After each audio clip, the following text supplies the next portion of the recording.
والسلام على سید المرسلین وخاتم النبیین وعلى آلہ واصحابہ اجمعین اما بعد فاعوذ باللہ من الشیطان الرجیم بسم اللہ الرحمن الرحیم وبشر المؤمنین بأن لهم من اللہ فضلا کبیرا ولا تطع الكافرین والمنافقین ودع اذاهم وتوکل علی اللہ وکفی باللہ وکیلا صدق اللہ مولانا العظیم۔ میرے محترم بھائیوں، ہم نبی صلی اللہ علیہ وسلم کی سیرت طیبہ پر جو ایک تسلسل کے ساتھ سورۃ الاحزاب کی آیت نمبر 45 سے لے کے اور 46 تک گفتگو کر چکے ہیں، اور نبی صلی اللہ علیہ وسلم کی ان تمام حیثیتوں کا جو اللہ نے خود بیان کی، اور وہ اعزازات جن کا دینے والا اللہ ہے کہ ہمارے نبی صلی اللہ علیہ وسلم نبی بھی ہیں، شاہد بھی ہیں، مبشر بھی ہیں، نذیر بھی ہیں، اور داعی الی اللہ بھی ہیں، اور یہ خود نہیں بن گئے بلکہ یہ کام وہ اللہ کے حکم سے کر رہے ہیں، اور اللہ تعالیٰ کی طرف سے مقرر کردہ با اختیار داعی اور روشنی کا چراغ ہے جو حق و باطل کا راستہ بالکل جدا اور علیحدہ علیحدہ کر دیتا ہے۔ آج جو دو آیتیں پڑھی ہیں 47 اور 48، سرکار دو عالم صلی اللہ علیہ وسلم کے ان مقامات اور اعزازات اور درجات کا تذکرہ کرنے کے بعد اب اللہ اہل ایمان سے مخاطب ہوا ہے اور ان کو خوشخبری سنائی جا رہی ہے کہ ہم نے جو شخصیت تمہیں عطا کی ہے یہ ایک بہت بڑا انعام ہے تم پر۔ اس بات کو سورہ آل عمران میں بھی کہا کہ لقد من اللہ عن المؤمنین اذ بعث فیہم رسولا، ایمان والوں پر ہم نے بڑا احسان کیا ہے کہ ان میں انہی میں سے رسول مبعوث فرمایا جو اللہ کی آیتیں انہیں سناتا ہے، جو کتاب کا علم انہیں دیتا ہے، جو اس کے راز و رموز انہیں سمجھاتا ہے، جو اس کتاب کے احکامات کے مطابق انہیں پاک کرتا ہے، ان کا تزکیہ نفس کرتا ہے، ان کی سیرت بناتا ہے۔ یعنی یہ بات صرف اتنی نہیں ہے کہ قرآن پڑھ کے سنا دیا، اس کی صرف و نحو کی تعلیم دے دی، اس کا ترجمہ سکھا دیا، کوئی بات کسی کی سمجھ میں نہیں آ رہی تو بتا دی، نہیں، وہ معلم بھی ہیں اور ایسے معلم ہیں کہ مزکی ہیں، اور وہ تزکیہ کرنے والے بھی ہیں، مربی ہیں، تربیت کر رہے ہیں۔ اور حال یہ ہے، آپ دیکھیں کہ 13.5 سال میں نبی صلی اللہ علیہ وسلم نے، آپ سمجھ لیں جس طرح ایک باپ اپنے ایک نوزائیدہ بچے کو پہلے دن سے لے کے اور اس کے سن بلوغ تک پہنچنے تک اس کی مکمل نگرانی کرتا ہے، اسے سمجھاتا ہے، اسے آداب سکھاتا ہے، اسے پڑھاتا لکھاتا ہے، اسے مفید خلق بناتا ہے، اسے ایسا بناتا ہے کہ لوگ کہیں بڑا اچھا بچہ ہے، بہت اچھا نوجوان ہے، بڑے اچھے اخلاق ہیں، کسی بہت اچھے باپ کا بیٹا ہے، کسی بہت اچھے خاندان کا چشمہ چراغ ہے۔ ایک اچھے باپ کی یہی علامت ہے۔ جو لوگ اپنی اولاد کو ماحول کے رحم و کرم پر چھوڑ دیتے ہیں، پھر بڑھاپے میں آ کے ہاتھ ملتے ہیں اور پچھتاتے ہیں اور کہتے ہیں جی بچے کہنے میں نہیں ہیں۔ بھائی بچے کہنے میں تمہارے کہاں سے ہوں؟ تم نے بچوں کو اپنا بنانے کے لیے کوئی وقت دیا؟ تم تو یہ کہہ کے کہ جی وہ کیا کریں جی مجبور ہیں، کمانے میں لگے ہوئے ہیں، تو کما کے انہی کے لیے کما رہے ہو، انہی کے لیے چھوڑ کے جاؤ گے؟ حضور اکرم صلی اللہ علیہ وسلم نے کہا سب سے اچھا باپ وہ ہے، اور اولاد کا حق یہ ہے ماں باپ پر کہ وہ اسے اچھی تربیت دیں، اس کے اخلاق بہتر بنائیں۔ جو 3 خصوصی حقوق بیان کیے ہیں سرکار دو عالم صلی اللہ علیہ وسلم نے، ان میں سے ایک حق جو ہے وہ یہ تربیت کا حق ہے۔ پیدا ہو تو اس کا اچھا نام رکھو، ایک یہ حق ہے اولاد کا۔ ایک حق یہ ہے کہ وہ جب پیدا ہوا ہے تو اس کی تربیت اچھی کرو، اس کے اخلاق اچھے کرو، اور جب وہ 7 برس کا ہو جائے تو اسے نماز کی تلقین کرو، اور 10 برس کا ہو جائے تو پھر نماز نہ پڑھنے پر تادیب کرو، تنبیہ کرو۔ مارنے کی ضرورت ہو تو تھوڑا بہت ڈانٹ ڈپٹ اور مار بھی کرو، اور یہ سارے تربیت کے مراحل میں آتے ہیں۔ تو جہاں یہ ارشاد فرمایا آپ نے کہ اولاد کے لیے کچھ چھوڑ کے بھی جاؤ، یعنی یہ بات نہیں کہ اس سے منع کیا ہو، بلکہ اس کا بھی حکم دیا کہ ماں باپ جو کمائی ہوئی دولت ہے اسے اڑا کے نہ جائیں، بلکہ اولاد کے لیے چھوڑ کے بھی جائیں، تاکہ ان کے بعد وہ ہاتھ پھیلانے کے قابل نہ ہو جائیں۔ لیکن یہ جا کے کہیں 8ویں 10ویں نمبر پر ہے۔ اگر وہ پہلا کام نہیں کیا تو آپ قارون کا خزانہ بھی چھوڑ مرے نا تو وہ اسے ضائع کر دے گا، اور اگر پہلا کام کر لیا اور آپ نے ان کے لیے بہت ہی کم سے کم چیز چھوڑی تو بھی وہ ہاتھ نہیں پھیلائیں گے۔ اس پر حضرت عمر بن عبدالعزیز رضی اللہ تعالیٰ عنہ کی ایک بات یاد آ رہی ہوں، میں عرض کر دوں۔ 2.5 سال انہوں نے حکمرانی کی۔ جب وہ حکمران نہیں تھے تو بہت دولت مند تھے، بڑے مالدار تھے۔ جیسا کپڑا وہ پہنتے تھے سارے ملک میں اتنا قیمتی کپڑا کوئی نہیں پہنتا تھا، جیسے خوشبو وہ لگاتے تھے ایسے خوشبو کوئی نہیں لگاتا تھا، کیونکہ اس وقت وہ فرد تھے، ریاست کی ذمہ داری ان پر نہیں تھی۔ اور جب وہ خلیفہ بن گئے تو 2.5 بر اعظموں پر پھیلی ہوئی حکومت ان کے زیر نگیں آ گئی۔ تو صرف ایک ہی بات ہے، بہت مختصر تھی، لمبی تفصیل میں تو نہیں جاؤں گا، کہ وہ رات کو حساب کتاب کر رہے تھے بیت المال کا، چراغ جل رہا تھا، ان کی پھپھی ملنے آ گئی، آ کے بیٹھی، پوچھا پھپھی خیر ہے کیا کام ہے؟ کہنے لگے وہ تمہارے سے ملنے آئی ہوں۔ ان چراغ بجھا دیا۔ اب پھپھی کو ناگوار ہوا کہ یہ بھتیجے نے تو توہین کی میری کہ میں اس سے ملنے آئی ہوں تو اس نے چراغ بجھا دیا۔ کہا میں ملنے آئی ہوں اور تو نے چراغ بجھا دیا۔ انہوں نے کہا ہاں یہ چراغ جو ہے یہ قومی خزانے کا ہے، اور میں کام قومی خزانے کا کر رہا تھا، اب تم آئی ہو تو نجی باتیں کرو گی، تو لہٰذا وہ چراغ میں نے بجھا دیا ہے، اور نجی چراغ جلانے کے لیے میرے پاس پیسے نہیں ہیں، لہٰذا بات کرنی ہے تو بیٹھو اندھیرے میں بات کرو۔ تو وہ آئیں تو تھی کچھ اور بات کرنے، خود کہا انہوں نے وہ آئیں تھی اس لیے کہ وہ بنو امیہ جو قومی خزانہ لوٹ کے کھا گئے تھے، عمر بن عبدالعزیز نے وہ سارا واپس لیا ان سے، تو انہوں نے اپنا وکیل بنا کے بھیجا تھا پھوپھی کو کہ جا کے بھتیجے کو سمجھاؤ خود کچھ نہیں دیتا تو جو پہلے سے لوگوں نے ہمیں دیا ہوا ہے، پہلے خلیفاؤں نے بادشاہوں نے، وہ واپس تو نہ لے۔ پھوپھی سے پوچھا بات کیا کرنے آئی تھیں؟ وہ تو کریں۔ انہوں نے کہا میں تمہیں یہ کہنے آئی تھی کہ اگر تم خود کچھ نہیں دیتے جو پہلے ہمارے پاس ہے وہ تو واپس نہ لو، وہ تو تم نے نہیں دیا، اللہ کے یہاں تم سے نہیں پوچھا جائے گا۔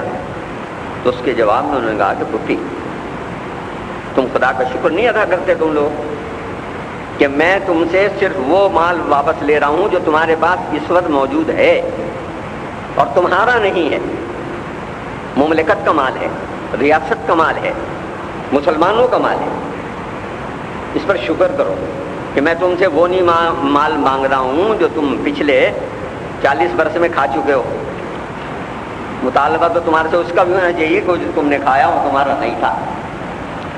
تو پھوپھی نے باہر نکل کے بنو امیہ جو انتظار میں بیٹھے تھے کہ پھوپھی گئی ہے تو کچھ نہ کچھ رعایت لے کے آئے گی عمر بن عبدالعزیز سے، تو بڑا تاریخی جملہ کہا۔ حضرت عمر بن عبدالعزیز جو ہیں یہ ماں کی طرف سے، ان کی جو والدہ ہیں وہ حضرت فاروق اعظم رضی اللہ تعالیٰ عنہ کی پوتی ہیں، قاسم بن عمر کی بیٹی ہیں۔ تو باہر نکل کے اس نے کہا کہ بنو امیہ صبر کرو اور تم عمر خطاب کے خاندان میں شادیاں بھی کرتے ہو، اور جب ایسے بچے پیدا ہوتے ہیں تو پھر روتے ہو؟ بھائی اس خاندان میں شادیاں کرو گے تو ایسے ہی بچے ہوں گے، ایسے ہی دیانتدار بچے ہوں گے اس کے ہاں، اور جب تک یہ زندہ ہے تو تمہیں ملنے ملانے کا کچھ نہیں۔ تو مدعا کہنے کا یہ ہے کہ یہ وہ تربیت ہے۔ تو بات کہاں سے شروع کی تھی میں نے کہ جب وہ 2.5 سال بعد مرنے لگے تو بیٹوں کو، بیٹا بہت چھوٹی عمر کا تھا، اتنا چھوٹا تھا کہ وہ تلوار باندھے ہوئے آ رہا تھا تو وہ زمین پہ گھسٹتی ہوئی آ رہی تھی، تو اسے بیٹے کو مخاطب کر کے کہا کہ بیٹے میں تمہیں اس حال میں تو چھوڑ رہا ہوں کہ تمہارے پاس مال و دولت نہیں ہے، تمہارے پاس کوئی اثاثہ نہیں ہے، کیونکہ تمہارے باپ کے تمہارے ترکے میں کچھ نہیں چھوڑتا، لیکن ہاں میں تمہیں اس حال میں چھوڑ رہا ہوں کہ پوری امت کا کوئی آدمی کبھی کھڑے ہو کہ تمہیں یہ نہیں کہہ سکے گا کہ تم نے امت کا کوئی پیسہ کھایا، یا تم نے پبلک پراپرٹی پر کبھی ہاتھ اٹھایا، یا تم نے اور تمہارے ابا نے لوگوں کا مال کھا لیا۔ تو یہ وہ تربیت ہے کہ جب آپ یہ تربیت اپنی اولاد کو دیں گے تو پھر وہ اس نقطے کی طرف آئے گی جس کی بات ہم انشاءاللہ ان آیات کے حوالے سے آپ کے سامنے رکھیں گے کہ نبی صلی اللہ علیہ وسلم نے 13.5 سال میں ان لوگوں کو جنہیں قرآن بار بار اور خاص طور سے 2 مقام یاد دلاؤں، ایک سورہ آل عمران کی یہی آیت جو میں نے پڑھی ہے لقد من اللہ علی المؤمنین اذ بعث فیہم رسولا، اور ایک سورہ جمعہ کی آیت نمبر 2، دونوں مقام کے اختتام پر قرآن یہ کہتا ہے ان لوگوں کے لیے جو محمد صلی اللہ علیہ وسلم پر ان کی حیات مبارکہ میں ایمان لائے۔ کیا کہتا ہے؟ وَإِن كَانُوا مِن قَبْلُ لَفِي ضَلَالٍ مُبِينٍ، اس سے پہلے یعنی جب تک یہ رسول نہیں آئے تھے، جب تک تم ان پر ایمان نہیں لائے تھے، جب تک تم نے انہیں نہیں مانا تھا، جب تک تم نے ان کی پیروی کا عہد نہیں کیا تھا، تم کھلی ہوئی گمراہی میں مبتلا تھے۔ یہ سارے کے سارے صحابہ، یہ سارے کے سارے اہل بیت، یہ سارے ہاشمی، یہ سارے قریشی، یہ سارے مکی، یہ سارے مدنی جو آج روشنی کا مینار ہیں، تو انہیں روشن کس نے کیا ہے؟ محمد رسول اللہ صلی اللہ علیہ وسلم پر ایمان نے، اور محمد صلی اللہ علیہ وسلم کی پیروی نے، اور حضور اکرم صلی اللہ علیہ وسلم کی تربیت نے۔ تو لہذا اب اس آیت کو سمجھیے جس پر ہم بات کر رہے ہیں کہ وبشر المؤمنین، اور خوشخبری دے دیجئے اہل ایمان کو، بان لہم من اللہ فضلا کبیرا، کہ ان کے لیے اللہ کی طرف سے بہت ہی بڑا فضل ہے۔ سب سے بڑا فضل تو آپ ہیں جو اللہ نے محمد رسول اللہ صلی اللہ علیہ وسلم کی صورت میں ان پہ کر دیا ہے۔ اس سے بڑا کوئی انعام اور فضل اللہ کی طرف سے نہیں ہو سکتا کہ وہ اللہ اپنے اس پیغمبر کو عطا فرما دے اور لوگوں کو اس کی پہچان ہو جائے، اور پہچان ہونے کے بعد لوگ اس کی بات مان لیں اور اس کے کہنے کے مطابق چلیں۔ تو لہٰذا یہ خوشخبری سنائی جا رہی ہے کسے؟ اسے جو محمد صلی اللہ علیہ وسلم کو مان لیا، ورنہ جہاں تک اللہ کی بات ہے تو اللہ کو تو سارے مانتے ہیں۔ یہ بات میں آپ سے بار بار کہہ چکا ہوں کہ بھائی اللہ کو نہ ماننے کا کوئی سوال نہیں ہے، کہیں کوئی شخص بھی جو صحیح دماغ ہو، پاگل نہ ہو، تو وہ کسی نہ کسی رنگ میں اللہ کو مانتا ہے۔ مسئلہ ہے محمد رسول اللہ صلی اللہ علیہ وسلم کو بحیثیت رسول کے ماننے کا، بحیثیت ذات کے ماننے کا نہیں، بحیثیت کسی ماورائی قوت کے ماننے کا نہیں، بحیثیت نبی اور بحیثیت رسول ماننے کا ہے۔ عبدہ و رسولہ کی حیثیت میں محمد رسول اللہ صلی اللہ علیہ وسلم کو تسلیم کرنے کا ہے، اور اس حیثیت میں تسلیم کرنے کا ہے کہ ان کنتم تحبون اللہ فاتبعونی، تم اگر یہ کہتے ہو کہ ہم اللہ سے محبت کرتے ہیں، محمد صلی اللہ علیہ وسلم انہیں کہہ دو فاتبعونی، میری پیروی کرو، یحببکم اللہ، اللہ تم سے محبت کرے گا۔ تم تو دعویٰ کر رہے ہو کہ ہم اللہ سے محبت کرتے ہیں، اللہ والے ہیں۔ اللہ کہتا ہے تم اللہ والے تو بن ہی نہیں سکتے جب تک میرے رسول کی پیروی نہیں کرو گے، اور جب تم میرے رسول کی پیروی کرو گے تو پھر صرف اللہ والے ہی نہیں بنو گے بلکہ جنہیں اللہ پیار کرتا ہے وہ بنو گے. تو لہٰذا یہ خوشخبری آپ سنا دیجئے سارے اہل ایمان کو کہ ان پر بہت بڑا فضل ہے اللہ کا کہ یہ آپ دے دیجیے. اب آپ ذرا دیکھ لیجئے اس فضل پر ایک نظر ڈال لیجئے کہ وہ لوگ حضور پر ایمان لائے بغیر جس مقام پر کھڑے تھے وہ انسانیت کا افضل ترین مقام، بلکہ حیوان بھی شاید اتنا نہ گر جاتا ہو کہ جتنا وہ گرے ہوئے تھے. آپ نے کبھی نہیں دیکھا ہوگا کہ کوئی درندہ اپنے ہم جنس کو پھاڑ کے کھاتا ہو. درندے ٹھیک ہے چرندوں کو کھاتے ہیں، پرندوں کو کھاتے ہیں، آدمی سامنے آ جائے اسے بھی کھا لیتے ہیں.